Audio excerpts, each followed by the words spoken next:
여러분 안녕하십니까. 오늘 또 참으로 좋은 날입니다. 하나님께서 영광으로 충만하게 채워주시기 바랍니다. 저는 오늘 요한복음 14장 16절로 26절의 말씀을 가지고 성도들을 돌보시는 성령님이라는 제목으로 은혜를 나누고자 합니다. 우리 그리스도인들은 모두 성령으로 거듭나서 예수 그리스도를 주라 시인하고 하나님을 아버지라고 부르고 있습니다. 이처럼 성령으로 말미암지 않고는 그 누구도 예수님을 구주로 시인하고 하나님을 아버지라 부를 수 없는 것입니다. 그렇지만 우리가 하나님의 자녀가 된 이후에 이제는 자기 스스로의 힘과 노력으로 신앙의 발전과 성장을 가져올 수 있다고 생각한다면 이것은 큰 오해를 한 것입니다. 사람이 하나님의 말씀과 성령의 권능을 힘입지 않고 스스로 구원할 수 없는 것처럼 구원받고 난 다음에도 성령의 계속적인 역사를 통해서 말씀 안에서 자라지 않고서는 결코 계속적인 성령의 신앙생활과 영적 성장을 가져올 수 없습니다.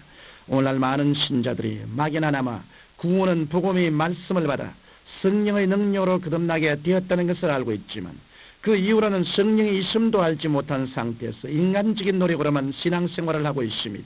그래서 날이 갈수록 어렵고 힘들어가는 신앙생활을 단식하며 결국 오라 나는 곤고한 사람이로다. 이 사망의 몸에서 누가 나를 건져내라는 절망적인 부르심을 하게 됩니다.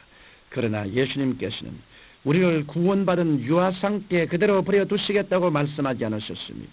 주님께서는 거듭 보혜사 성령님을 보내주셔서 영원토록 우리와 함께 있게 하시면서 우리의 연약함을 도와주시겠다고 약속하신 것입니다.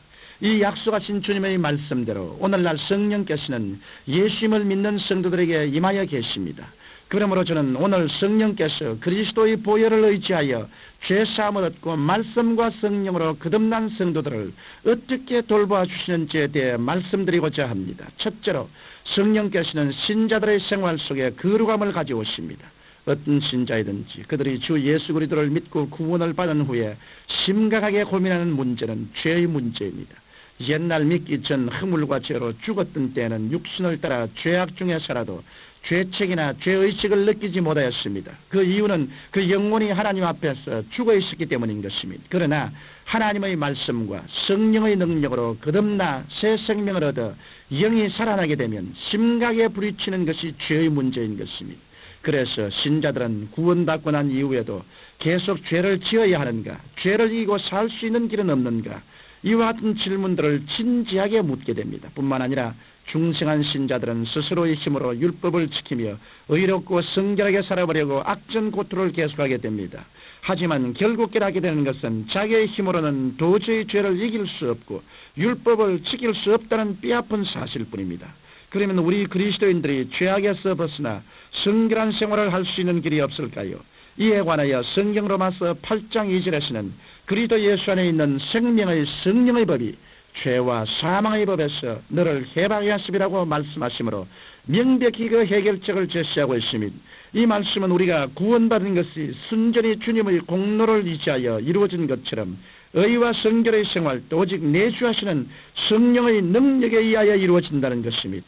다시 말해서 우리가 나라는 아집을 버리고 오직 생명과 의와 성결된 그리스도를 전폭적으로 의지하고 믿음으로 자신의 의와 성결함을 삼을 때 그를 통하여 나타나는 생명의 성령의 법이 죄와 사망의 법에서 능력으로 우리를 완전히 자유케 해주신다는 것입니다. 또한 우리가 삶의 방향과 목적을 전환할 때 우리는 성결한 생활에 이를 수 있습니다.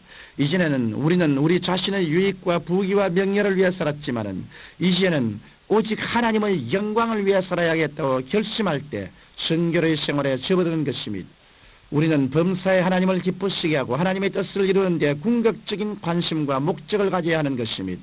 그럴 때 하나님의 성령께서는 그리스도로 말미암아 풍성히 역사하셔서 우리들의 의와 성결의 열매를 넘치게 맺을 수 있게 해주시는 것입니다. 둘째로 성령께서는 성도들을 가르치십니다. 우리가 믿음의 세계에 들어오기 전 이 세상에서 배운 교육은 전적으로 인본주의적 교육이요. 그 방법은 감각을 통한 실험적 교육이었습니다. 그러나 일단 중생하여 신령한 새 사람으로 태어나면 성령의 새로운 세계로 들어오게 되는데 이 새 세계의 교육은 신본주의적 교육이요. 그 방법은 하나님의 말씀을 통한 계시적 교육인 것입니다. 중생한 신자들에 대한 성령님의 교육은 인간의 지성과 감성과 의지의 전반에 걸쳐 시행됩니다. 인간의 지성에 대한 성령님의 교육은 하나님의 말씀의 내적 의미를 깊이 깨달아 의지와 감정의 올바른 자세와 행동의 기반을 구축하도록 해주시며, 감정과 의지에 대한 성령님의 교육은 주로 실생활 면에서 체험에서 그리스도의 모습을 닮아가도록 이끌어 주시는 것입니다. 이와 같이 성령께서는 성도들로 하여금 그리스도를 따르게 하며 전적으로 하나님만 섬기게 할 뿐 아니라 성도들의 삶의 전 목적과 동기가 하나님을 기쁘시게 하는 데 있도록 성도들을 가르치시는 것입니다. 성령께서 성도를 가르치시는 방법에는 대략 두 가지로 대별할 수 있습니다.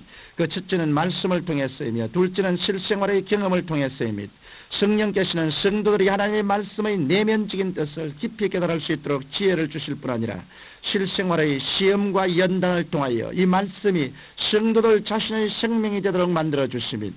성령께서는 하나님의 말씀의 공부와 실천적 생활에서 항상 그리스도를 모범으로 제시하며 그리스도를 본받고 그 생명에 참여하도록 인도하여 주시는 것입니다.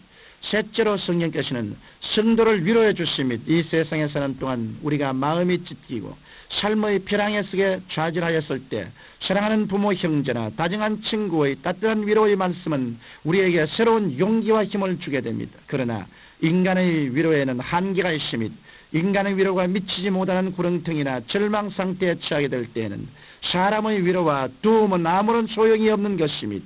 바로 이때가 하나님께서 우리의 마음속에 위로의 능력으로 임하시게 되는 때인 것입니다. 예수님께서 공생의 기간에 제 아들과 함께 계실 때에는 제 아들에게는 위로와 평강이 넘쳤고 정말 모든 것을 다 버리고 주님을 쫓은 보람이 가득했습니다. 하지만 예수님께서 이 세상을 떠나시겠다고 하시자 제 아들은 슬픔과 불안이 가득 차게 되었습니다.